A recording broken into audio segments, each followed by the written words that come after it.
Hi, everybody. Hi. Jack says hi, too. Hi. Hi from Jack. And Happy Tuesday. happy Tuesday from Caleb. All right, here we are with chapter 15, Shiloh. Closer I get to home, though, the bigger the grin on my face. When I burst in the kitchen, I got a smile from ear to ear.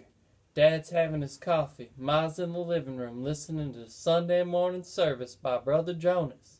She watches him every Sunday at 7, which tells me what time it is already. Where you been, says Dad, and I can tell Ma's paying attention too. You up and gone and we got to worrying. I slid into my chair, almost have to push my cheeks to keep my face from going all the way around my head. Went to see Judd Travers, I say, all breathless, and I'm buying his dog. Ma gets up and comes to the kitchen door. What? Thought he wasn't selling, says Dad, looking at me hard. He wasn't, but I talked him into it. He needs help around his place. He says if I work hard for him for 20 hours at $2 an hour, that'll pay the $40 he wants for Shiloh. My smile's getting broader by the minute. I don't believe it, she says. Shiloh yours? Not yet, but he will be, and we don't have to take him over to Judd's. Before I can get the last word out, she's got her arms around me, squeezing the breath from my chest almost. I think Shiloh can smell Judd Travers on me. He can smell the deer's blood, too. I know by the way he sniffs my shoes. But finally, he just can't stand it no more, and he's joyful I'm back. He's licking me, welcoming me home, but Dad's still studying my face. I can't figure it, Marty. Judd seemed pretty definite about keeping that dog. What was said between you? I really didn't want to lie no more. If I tell Ma and Dad everything except about the deer, that's lying by omission. Ma says not telling the whole truth. But if I tell about the deer after promising Judd I wouldn't, then I would have lied to Judd. Rather lie to Judd than my folks. But I figure it this way. Dad wouldn't report Judd if he saw him shoot a doe out of season, because that's the way it's always been around here. That don't necessarily make it right, of course, but with him feeling that way, nothing's going to change if I do tell him about Judd and the deer. And because I promised not to, I don't, right now. But the most important thing to me is Shiloh. Told him I wasn't going to give him Shiloh back no matter what, I tell Dad. They are just staring at me now, him and Ma. You said that to Judd Travers? Dad asked, scooting back in his chair. Only thing left to say. Only thing I could have to do. I hadn't tried already. Was going to tell him he could take me to court. I'd tell the judge how he kicked his dogs, but didn't have to go that far. Guess he needs help around his place. Ma turns to Dad. You know, I think it's because Shiloh was hurt. I think he figures that dog's never going to be what it was, and that's why he's willing to let go of it. Figure he got rid of a lame dog, and the best of the bargain, too. That's what I figure, I say. And at last, Dad begins to smile. So we got ourselves a new member to the family, he tells me. And that's about the nicest thing I've heard said in this house in my life. Then Becky and Darla Lynn wake up, sad face, because they think we got to take Shiloh over to Judd's. And I tell them the news. And Darla Lynn, she starts dancing. Becky joins in, whirling herself around. And then Shiloh, smiling his dog smile, everybody whooping and carrying on. Ma turns on the TV and makes waffles with a big pat of margarine in the center of each one. Hot homemade brown sugar syrup filling the plates. She even makes a waffle for Shiloh. We're going to make that dog sick if we're not careful. Now all we got to worry about is how we can afford to feed him as well as ourselves, Dad says. But there's food for the body and food for the spirit. And Shiloh sure feeds our spirits. We about pet Shiloh to death every time he turns around. Someone's got a hand on him, somewhere. I take him out for his first gentle run since he got hurt. And once up on the hill, him running free, the good feeling inside me grows bigger and bigger. I have to let it out. I hunch up my shoulders and go, "Yow!" Shiloh jumps and looks at me. "Yow!" I go again, out of joy and jubilation, the way they do it in church. And suddenly Shiloh joins in with a bark, a pitiful kind of bark, like he's got to be taught how. But it's a happy bark, and he's learning. Only bit of sadness left in me is for the deer, wondering too about whose business it is when someone breaks the law. Wonder if Dad wouldn't never tell on Judd no matter what he done. Bet he would. There's got to be times that what one person does is everybody's business. Monday afternoon at 3 o'clock, I'm waiting on Judd's porch when he pulls up, all his dogs chained out to the side of the house. And they get to barking like crazy. I don't try to get near them, 'cause a chained dog can be mean. I've already restacked Judd's woodpile, but he wants me to do it again. Put the big pieces here, the little ones there. He is looking mean and grumpy, like maybe he's disgusted himself for letting me have the dog so easy. When I finish the woodpile, Judd hands me a hoe. "You see that garden?" I nod. "You see the corn? I want the dirt chopped up so fine I can sift through it with my fingers," he tells me. Now I see what he's getting at. He's going to make it so there's no way I can please him. I'll put in 20 hours and he'll tell me that my work wasn't no good and he wants his dog back. I hoe till I got blisters on both hands, sweat pouring down my back. Wish I could do my work in the early morning before the sun's so fierce, but I don't complain. I take off my t-shirt finally, wrap it around my head to keep my sweat out of my eyes, and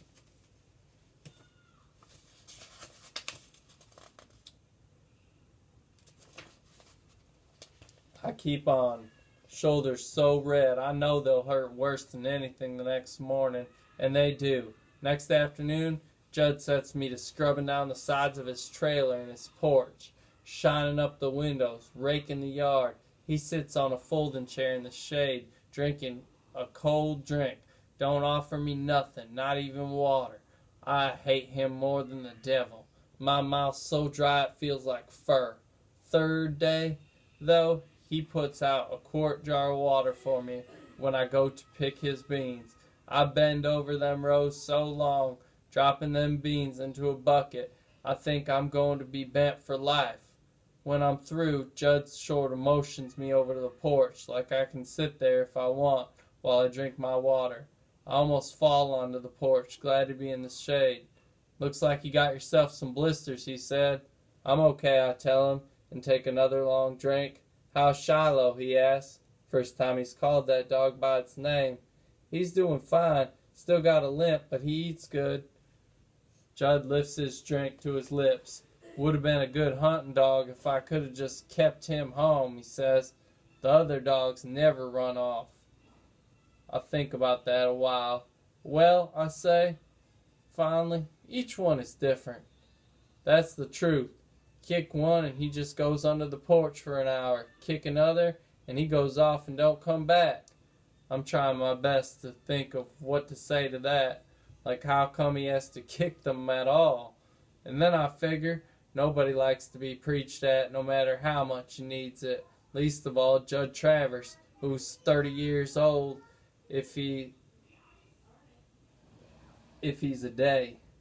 Some dogs, it just makes them mean when you kick them, I say finally. Other dogs, it makes them scared. Shiloh got scared. "Never beat my dogs with a stick," Judd goes on. "Never did that a day in my life." I don't say anything right away. Finally, though, I ask him, "How your dog's doing?" "Raring to go out rabbit hunting," Judd says. We look over at his 3 dogs, all pulling at their chains and snarling at each other. "That biggest dog now," Judd goes on, "he's the loudest squaller I got. I can tell from his racket whether he's following a fresh track or an old one, if he's running a ditch or swimming or treat a coon. That's pretty good, I say. Littlest one, he's nothing but a trash dog. He'll run down most anything except what I'm after. Hope the others will learn him something. And the middle dog, well, she gives a lot of mouth too. Even barks at dead trees. The dogs were fighting now, and Judd throws his can at him. "Y'all be quiet now," he yells. "Hush up." The can hits the biggest dog, and they all scatter. "Don't much like being chained," Judd says. "Guess nobody would," I tell him. I put in 10 hours that week, meaning I made up 20 of the dollars I owe him. Got one more week to go. When I leave on the afternoon for Judd's, Shiloh goes with me just so far. Then he gets to whining and turns back. I'm glad he won't go on with me. Don't want him anywhere near Judd. Monday of the second week, it seemed like Judd's out to break my back or my spirit or both. This time he's got me splitting wood.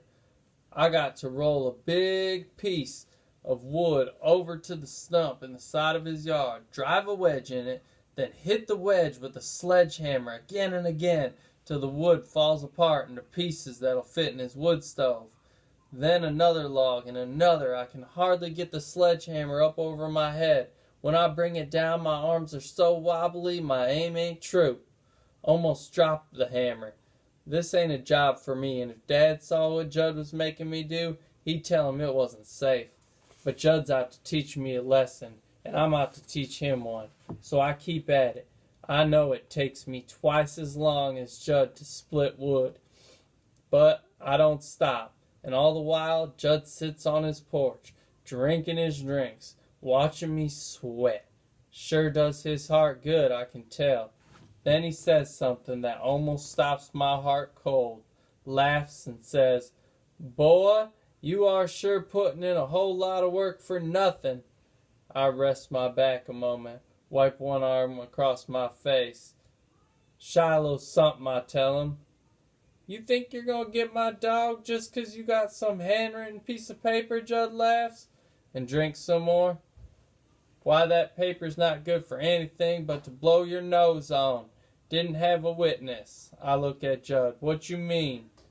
You don't even know what's legal and what's not, do you? Well, you show a judge a piece of paper with a witness's signature, he'll laugh you right out the courthouse. Got to have somebody sign that he saw you strike a bargain." Judd laughs some more. "And nobody's here but my dogs." I feel sick inside, like I could maybe throw up. Can't think of what to do or say. So I lift the sledgehammer again and go on splitting wood. Judd laughs even harder. "What are you, boy, some kind of fool?" And when I don't answer, he says, "What are you breaking your back for?" "I want that dog," I tell him, and raise the sledgehammer again. That night when I'm sitting out on the porch with Ma and Dad, Shiloh in my lap, I check it out. "What's a witness?" I say. "Somebody who knows the Lord Jesus don't mind telling about it," says Ma. "No, the other kind. Somebody who sees something happen and signs that it's true," Dad says. "What you got in mind now, Marty?" "You make a bargain somebody, you got to have a witness?" I ask, not answering. "If you want it done right and legal, I suppose you do." I can't bear to have Dad know I was so stupid I made an agreement with Judd without having a witness. "What are you thinking on?" Dad asks again, hunching up his shoulders while Ma rubs his back. "Just thinking of how you sell something as all land and stuff." Dad looks at me quick. "You're not trying to sell off some of my land for that dog, are you?" "No," I tell him. Glad I got him off track. "But I sure am worried. Every trace of that deer's gone now. Don't know what Judd done with the meat. Rented him a meat locker somewhere maybe, but that's no bones around, no hide. I report him now. I can't prove a thing. Next day, Judd Travers calls me dumb, sees me waiting for him on his steps, says I must have a head thick as a coconut. Didn't he already tell me that the paper was worth nothing? I just look straight through him. "You and me made a bargain," I say. and I am to keep my part of it. What you want me to do today?" Judd points at the sledgehammer again and doubles over laughing like it's the biggest joke he ever played on somebody in his life. I can feel the sweat trickle down my back. I ain't even started yet. 4 o'clock comes, and I finally finish all that wood. But Judd pretends he's asleep, got his head laid back, mouth half open. But I know it's just another way he's got to trick me. Wants me to sneak on home. He'll say I never kept my part of the bargain. So I go in his shed, put the sledgehammer back, take out the sickle, and go tackle the weeds down by the mailbox. Work on them weeds a whole hour. When 5 o'clock comes, I start back toward the shed. See him watching me. I walk over. "Sickle's getting dull, Judd. You got a whetstone around? I could sharpen it for you." He studies me a good long while. "In the shed," he says. I go get it, sit it on the stump, and running the whetstone over the blade. "Past 5 o'clock, Judd says. "I know," I say. "I ain't going to pay you 1 cent more," he says. "It's okay," I tell him. Never saw a look on a man's face like I see on his. Pure puzzlement is what it is. Thing I decide on when I head for Judd's again the next day is that I got no choice. All I can do is stick to my side of the deal and see what happens. All in the world I can do. If I quit now, he'll come for Shiloh, and we're right back where we started. I don't want to make him mad. No use in having a winner and a loser, or bad feelings would just go on. Don't want to have to worry about Shiloh when he's running loose and I'm in school. Don't want to feel that Judd's so sore that he'll think up any excuse at all to run his truck over my dog. Only sign in this world we're making progress is the water Judd puts out for me. This day it even has ice in it, and Judd don't say one more word about a witness. In fact, when I'm through working and sit down on his porch to finish the water, Judd talks a little more than usual. Only bond we got between us is dogs, but at least that's something. I decide to say something nice to Judd, tell him how good looking his dogs are. Giving a compliment to Judd Travers is like filling a balloon with air. You can actually see his chest swell up. 40, 30, and 45, he says, when I tell about his dogs. Those are their names now? What I paid for them, he says. If they had a little more meat on their bones, I figure they'd be the best looking hounds in Tyler County, I tell him.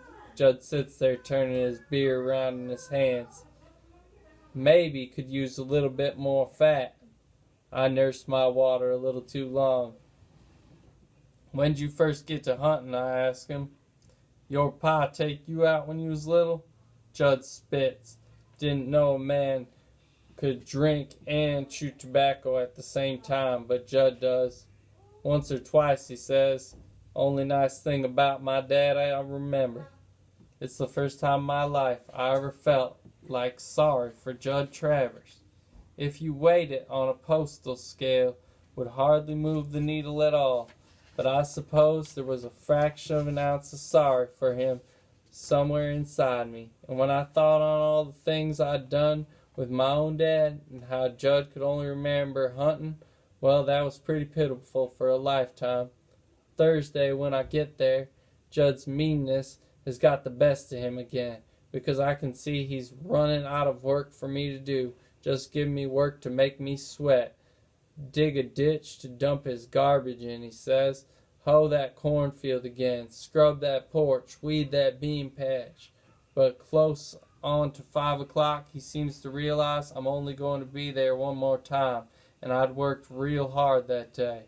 Did anything he asked me and done it better than he asked me to do. Well, one more day, Judd says, when I sit down at last with my water and him with his drink. What you going to do with that dog once he's yours? Just play, I tell him. Love him. We sit there side by side while the clouds change places, puff out, the wind blowing them. This way and that way. I'm wondering how things would have turned out if it hadn't been for that deer. If I just knocked on Judd's front door 2 weeks ago and told him I wasn't giving Shiloh up, what would have happened then? To tell the truth, I think Ma's right. Judd would have sold him to me by and by because of Shiloh's limp. Judd's the kind that don't like a dog, and the same as he don't want a dent or a scratch in any kind of his pickup truck.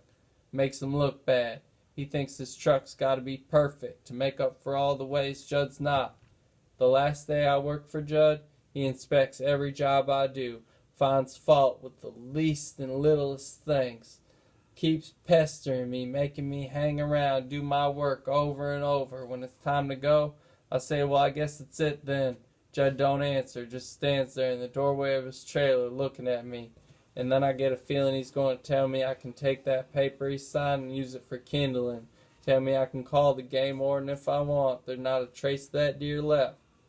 The 2 weeks I put in for him was just long enough for rain to wash away the blood, for the field grass to the spring back up where the deer was shot. He still don't say anything though, so I start off for home, chest tight. Just a minute, Judd says. I stop. He goes back inside the trailer, me waiting there in the yard. What am I going to say? He tries that. What am I going to do? And then Judd's back in the doorway again, and he's got something in his hand. Comes down the steps halfway. Here, he says, and it's a dog collar, an old dog collar, but better than the one Shiloh's got now. Might be a little big, but he'll grow into it. I look at Judd and take the collar. I don't know how we done it, but somehow we learned to get along. Thanks a lot, I tell him. You got yourself a dog, he says, and goes inside again. Don't even look back. I get home that evening, and Ma's baked a chocolate layer cake to celebrate. A real cake, too. Not no Betty Crocker. After dinner, Ma and Dad on the porch. The four of us roll around in the grass together. Darlene, Becky, Shiloh, and me.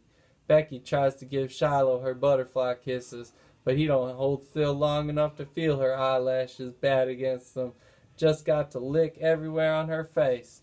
And long after Becky and Darlene goes inside, I lay out there on my back in the grass, not caring about the dew. Shiloh against my crosswise, his paws on my chest.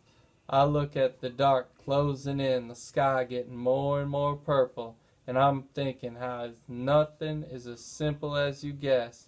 Not wrong or right, not Judd Travers, not even me or this dog I got here.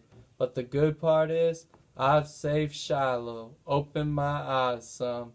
Now, that ain't bad for an 11-year-old boy. Alright, that's it guys. That was a really long chapter. We'll talk soon. I'll see you guys later today on Tuesday, and I will see you guys on Wednesday. Bye. We'll start a new book. Bye from Caleb.